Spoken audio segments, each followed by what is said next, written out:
Hi everyone and welcome to the Data War Room Asia, a podcast dedicated to information security professionals from Asia.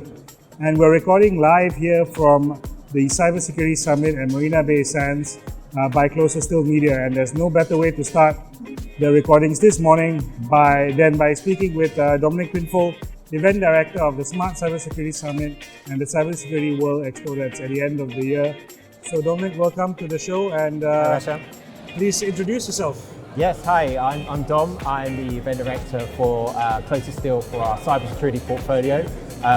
We organised the Smart Cybersecurity Summit. It's our second edition, and we also organised Cybersecurity World Asia in October on the 12th and 13th. We also have other events in the technology space, Cloud Expo, Data Center World, Big Data AI, and we are here, and I'm excited to be here and excited to speak to you. Yeah, it's a wonderful show. I mean, you all can't see beyond the camera, but it's a very crowded space here.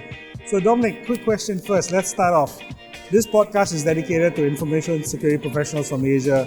You've been in Asia for 9 years now, and you've been doing this, the full summit, and the whole expo at the end of the year for a long time now. Closer Still Media is a company based out of UK, if I'm not wrong. Yeah. Why Asia?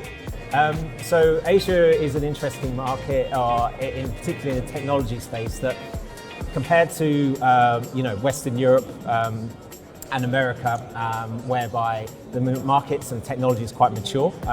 In Asia, we've seen the rates of digital transformation, digitalization happen, exponentially, and the rise of the cloud, and more data centers being built in this part of the world. So it's a natural place, right, for us to do an event such as the Smart Cybersecurity Summit and Cybersecurity World.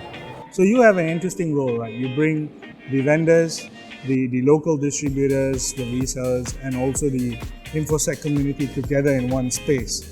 And you engage with all of them, right? And I've seen you at overseas shows in the RSA conference and stuff like that. You're engaging vendors. You've seen those shows. You've spoken to professionals there.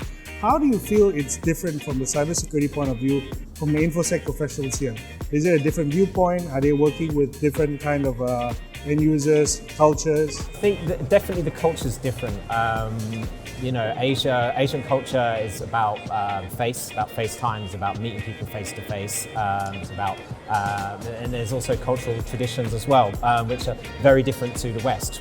So again, I think that plays a big part in the differentiation. But also the rates of adoption of technology it's fast, it's fast growing. We've got huge developing places like Malaysia, Indonesia, Philippines, Thailand, and all of those countries are developing very fast. And then Singapore is, I guess, the jewel in that it's a very mature in its technology rate and in its economy.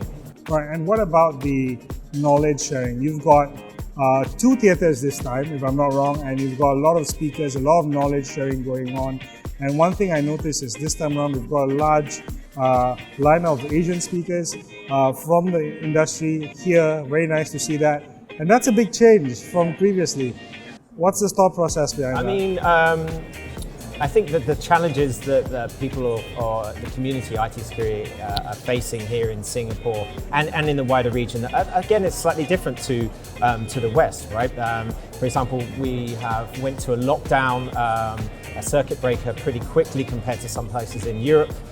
We've had an extended period of kind of lockdown as well.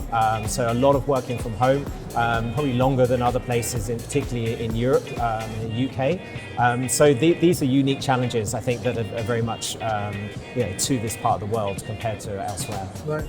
So good you mentioned about pandemic. 1 year ago, you had your inaugural summit, the Cybersecurity Summit, which was affected by new COVID regulations in Singapore. Yeah. You've seen a big crowd today with new regulations back again. Yeah. Any last words that you'd like to share about the summit, about knowledge sharing, about the people here? I think we launched last year in the midst of the pandemic, and the reason why we did was we knew that people were desperate to meet people face to face, right? The digital world is great, but it only can go so far in that respect. So launching in that year and then seeing the kind of world open up to where we are now, where we can kind of do more natural things, it's great to see, and I think it'll only get even more open. Great. thank you for having Data War Room Asia here at the event. Thank you. It's good, it's fun, a lot of people to interview today, and we want to put our thanks on record to Closest to Media and to you especially to bringing us here, and we hope we have more sessions with you again in the future. I look forward to it. Thank you. Resham. Thanks. Take care. Cheers.